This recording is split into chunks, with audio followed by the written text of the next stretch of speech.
El personalismo es la adhesión de un movimiento político, a un partido político, a una persona, a sus ideas y a su voluntad. También se entiende el personalismo como el subordinar el interés del partido a las aspiraciones personales de alguno de sus líderes. En su máxima expresión, el personalismo puede llevar al culto de esta personalidad. Pero probablemente el país de Iberoamérica donde el personalismo se ha hecho más evidente en estos últimos años es en Venezuela.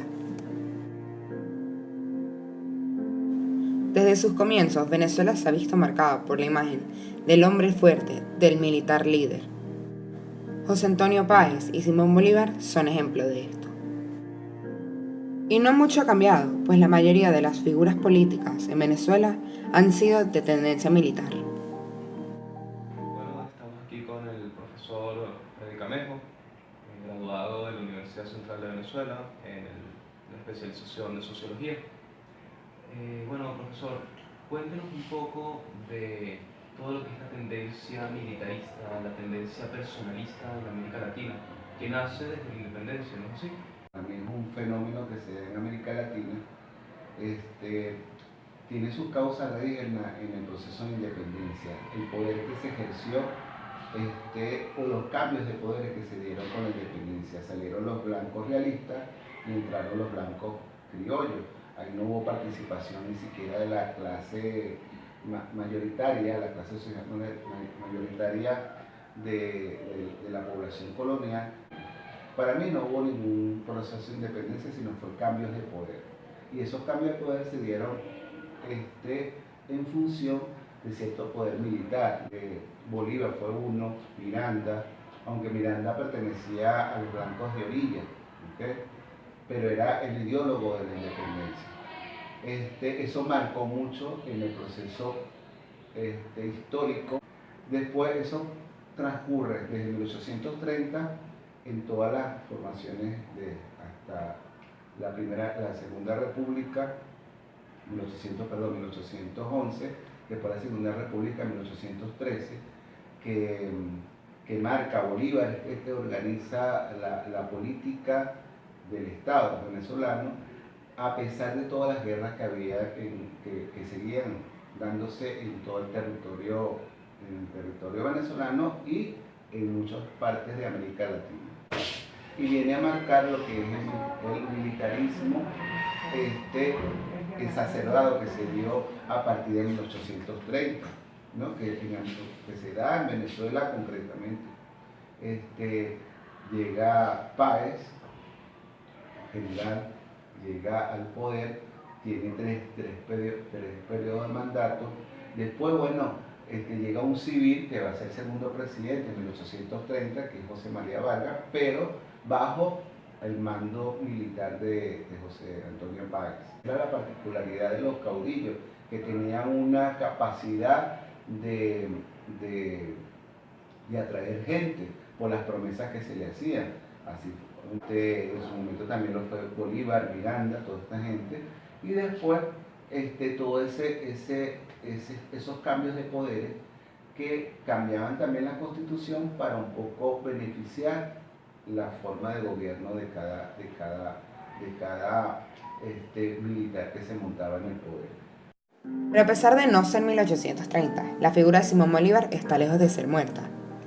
Aún, en tiempos modernos, en el siglo XXI, aún se mantiene vigente, tal como nos explica el profesor Camejo. Muchos mandatarios hacían como cierta apología a los héroes, a los patriotas anteriores y llegaban al poder en función de lo que se había mandado anteriormente, lo que la historia le iba más allá de ese constante militarismo que se dio en el siglo XIX, que era la autocracia, el nepotismo, el totalitarismo, el caudillismo, pero más apuntándose al liderazgo como tal, y en Venezuela va marcándose a partir de 1990.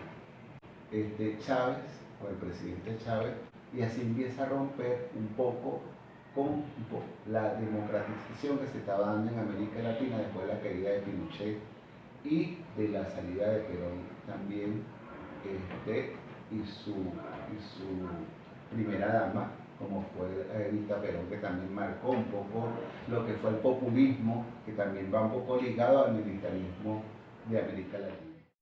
Pero esta influencia militar no se contiene solo en Venezuela.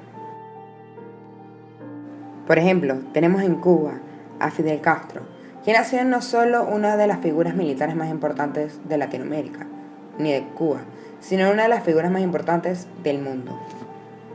Sus ideales traspasaron los límites geográficos de Cuba y llegaron a inspirar revoluciones como la venezolana, liderada por el presidente Hugo Chávez Frías.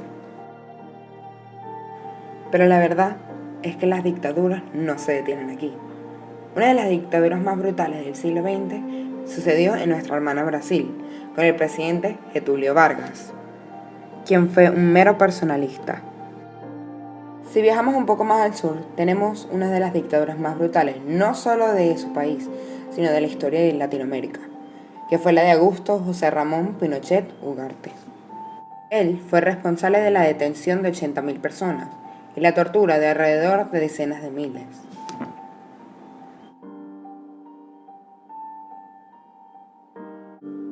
En Argentina podemos ver sobre todo la influencia de Juan Perón y de su esposa Eva. El movimiento, liderizado por Juan y su esposa, conocido como el peronismo, aún está bien arraigado en la mente de los argentinos. Hoy estamos con el señor Diego Urañeta, nacido en Argentina. Él hizo servicio militar en Argentina y nos viene a hablar de su experiencia con el peronismo y la historia en Argentina desde su punto de vista. ¿Qué recuerda de la época de Perón? Bueno, realmente yo de la época de Perón no la viví, no porque era muy pequeño. De la época de Perón, de la que sí viví fue cuando él regresó a la Argentina, cuando yo estaba saliendo del servicio militar a los 21 años. De la primera época de él, la más famosa, la más importante, vamos a decirlo así, él hizo mucha obra social, y quien ayudó mucho a que la obra social fuera más importante fue Evita. Evita hizo realmente una obra muy importante por la gente más desposeída. Lo mismo pasó con el gobierno de él, pero realmente la que manejó toda la parte fue ella, la parte emocional. El primer gobierno de Perón, dicho por mi padre, que en algún momento fue peronista, fue muy importante porque le dio cabida a la gente, le dio voz y voto. Por primera vez se sintieron protegidos. En el segundo gobierno, como todas las segundas partes, no fue buena, y realmente fue un descalabro. Ya empezó a descomponerse, lo que pasa en toda América Latina, robo, vandalismo, a llevarse los bienes del país, de la República, y bueno, al final terminó que lo derrocaron.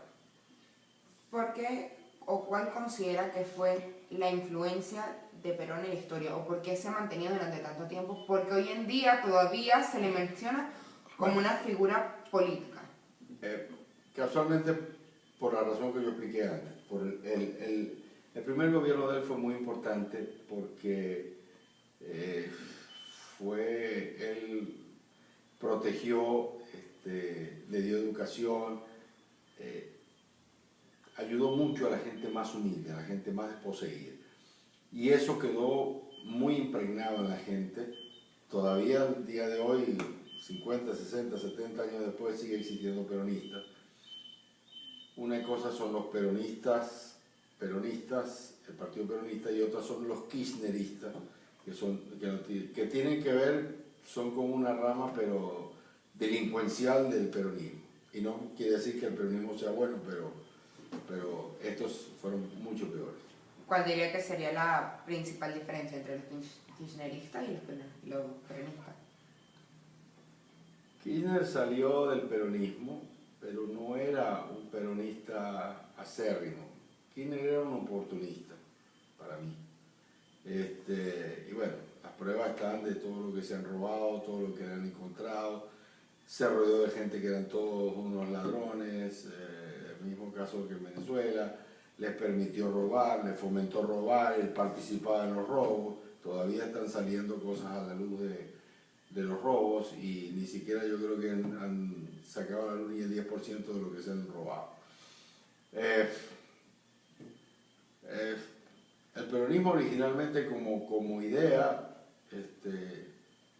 nunca fue mala, porque era de alguna manera una especie de socialdemocracia, pero ya en el segundo gobierno se descompuso, como dije antes, y la cosa echó a perder.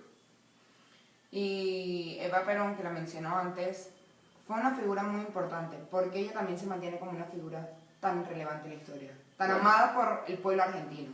Primero, toda la labor social del gobierno de Perón la hizo ella.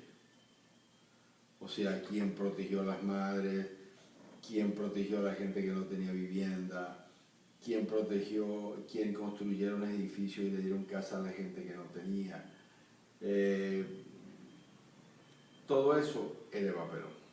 La figura nunca fue Juan Domingo Perón, sino era Eva Perón. Y dice la historia que en algunos casos hay gente que ha interpretado la historia que dice que él en algún momento determinado se sintió celoso del poder que ella llegó a tener sobre la gente.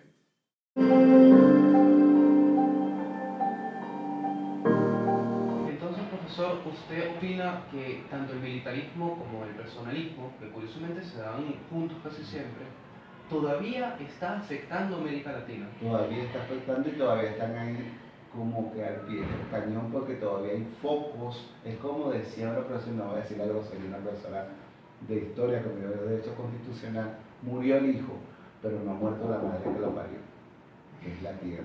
Entonces ahí todavía hay gente que van a seguir, personajes que van a seguir surgiendo, personalistas muy exacerbados, nacionalismo, ese nacionalismo que queda ahí, que todavía está como patente y en lucha de un imperio que todavía que no existe, un imperio que se cayó con el imperio romano, pero le han puesto nombre a lo que es Estados Unidos y otros países del primer mundo, que a lo mejor han tenido mucha culpa en este proceso militarista. ¿Por qué?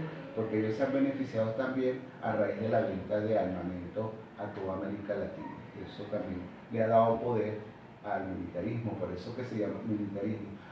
Entonces se sigue dando todavía eso, aunque están cayendo poco, por un lado cae, pero parece un carrusel, ¿no?